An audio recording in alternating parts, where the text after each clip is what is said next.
السلام علیکم۔ تاریخ اسلام میں حجاج بن یوسف کا غصہ ضرب المثل ہے۔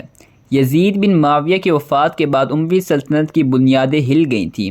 وہ حجاج ہی تھا جس نے اپنی تلوار اور بے پناہ سفاکی سے از سر نور اس کی گری ہوئی عمارت کو مضبوط کیا۔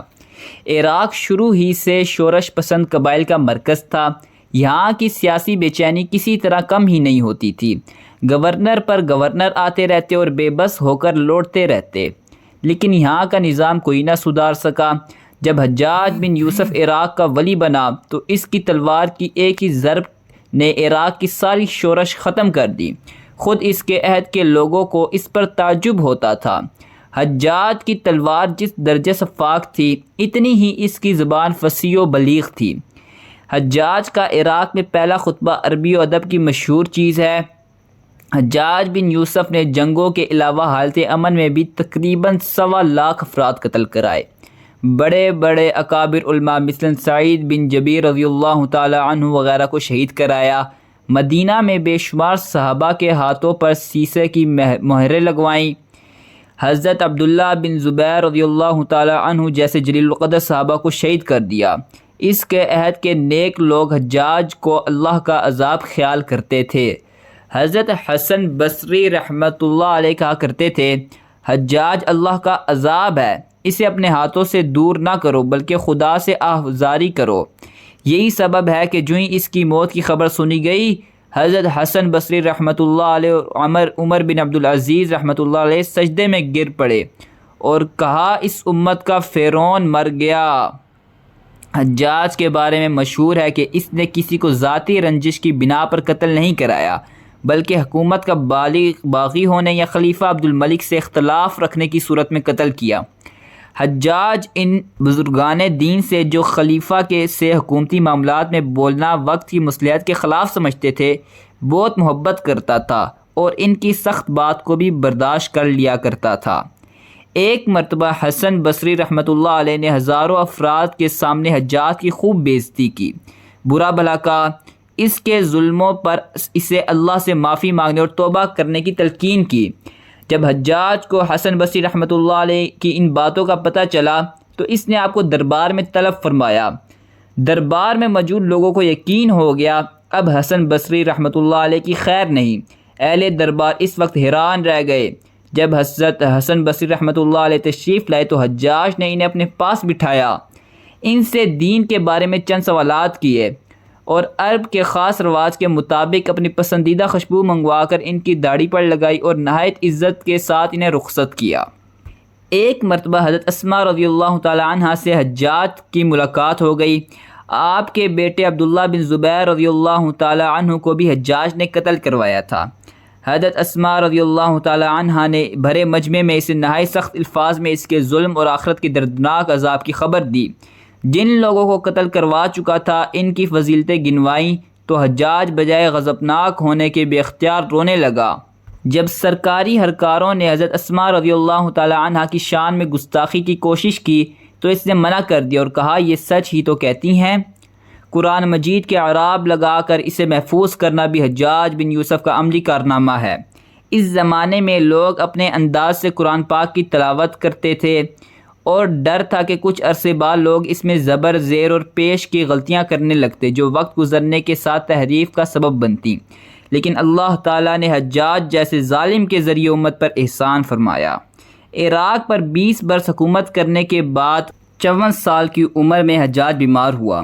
اس کے معدے میں بے شمار کیڑے پیدا ہو گئے اور جسم کو ایسی سردی لگتی تھی کہ آگ جلا کر بدن کے قریب رکھتی جاتی مگر پھر بھی سردی کم نہ ہوتی۔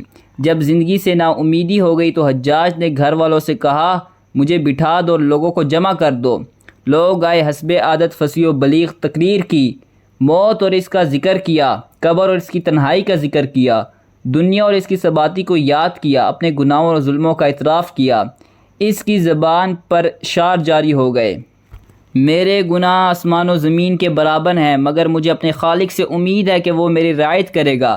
اگر وہ رضامندی کا احسان مجھے دے، میری یہی امید ہے، مگر وہ عدل کر کے میرے عذاب دے تو یہ اس کی طرف سے ہرگز ظلم نہیں ہوگا۔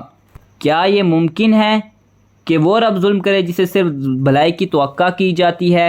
یہ کہہ کر وہ خوب پھوٹ پھوٹ کر رونے لگا۔ اس قدر عبرت انگیز تھا کہ پوری محفل میں کوئی شخص آنسوؤں پر قابو نہ رکھ سکا۔ اس کے بعد اس نے اپنا کاتب طلب کیا اور خلیفہ ولید بن عبد الملک کو خط لکھا۔ اما بعد، میں تمہاری بکریاں چرایا کرتا تھا اور ایک خیر خواہ گلہ بان کی طرح اپنے آقا کے گلے کی حفاظت کرتا تھا۔ آج تیرے غلام پر وہ مصیبت نازل ہوئی ہے جو صابر حضرت ایوب علیہ السلام پر نازل ہوئی تھی۔ مجھے امید ہے کہ جبار و قہار اس طرح سے اپنے بندے کی خطائیں بخشتا ہے اور گناہ کو دھونا چاہتا ہے۔ پھر خط کے آخر میں ارشاد لکھوائے، سب مر جائیں مگر خدا کا باقی رہنا میرے لیے کافی ہے، سب ہلاک ہو جائیں مگر خدا میرے لیے کافی ہے۔ ہم سے پہلے یہ موت چکھ چکے ہیں، ہم بھی ان کے بعد موت کا مزہ چکھیں گے۔ اگر میں مر جاؤں تو مجھے بہت محبت سے یاد رکھنا، کیونکہ تمہاری خوشنودی کے لیے میری راہیں بے شمار تھیں۔ یہ نہیں تو کم از کم ہر نماز کے بعد دعا میں یاد رکھنا، جس سے جہنم کی قیدی کو کچھ نفع پہنچے۔ حضرت حسن بصری رحمۃ اللہ علیہ اس کی عیادت کے لیے آئے تو حجاج نے ان سے اپنی تکلیفوں کا ذکر کیا۔ حضرت حسن بصری رحمۃ اللہ علیہ نے کہا، میں تجھے منع نہیں کرتا تھا کہ نیک کاروں کو ناچتا، مگر افسوس تو نے عمل نہیں کیا۔ حجاج خفا ہو کر بولا، میں آپ سے یہ نہیں کہتا کہ اس مصیبت کے دور ہونے کی دعا کریں، بلکہ میں آپ سے یہ کہتا ہوں کہ اللہ جلدی میری روح قبض کرے اور اب زیادہ عذاب نہ دے۔ اسی اثناء میں ابو منظر بن مخلہ رحمۃ اللہ علیہ مزاج پرسی کے لیے آئے۔ انہوں نے سوال کیا، حجاج، موت کے سکرات و سختیوں کا کیا حال ہے؟ حجاج بن یوسف نے ٹھنڈی سانس لے کر کہا، یعلا کیا پوچھتے ہو؟ شدید مصیبت، سخت تکالیف، ناقابل بیان علم، ناقابل برداشت درد، سفر درازاں، توشہ قلیل، میری ہلاکت، اگر اس جبار و قہار نے مجھ پر رحم نہ کھایا۔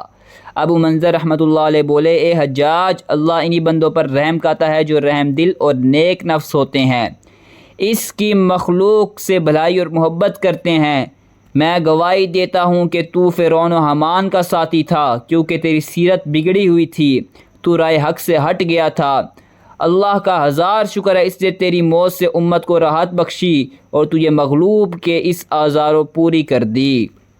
یہ سن کر حجاج حیرت زدہ رہ گیا، دیر تک سناٹے میں رہا، پھر اس نے ٹھنڈی سانس لی، آنکھوں سے آنسو نکل آئے، آسمان کی طرف نظر اٹھا کر کہا، اہلے مجھے بخش دے کیونکہ لوگ کہتے ہیں تو مجھے نہیں بخشے گا۔ پھر یہ شعر پڑھا، اہل بندوں نے مجھے نا امید کر ڈالا، حالانکہ میں تجھ سے بڑی امید رکھتا ہوں۔ یہ کہہ کر ہمیشہ کے لیے آنکھیں بند کر لیں۔ اس میں شک نہیں، رحمت اہلی کی بے پناہ وسعت اور کشادگی کو دیکھتے ہوئے حجاج کا اس انداز سے رحمت طلب کرنا عجیب تاثر رکھتا تھا۔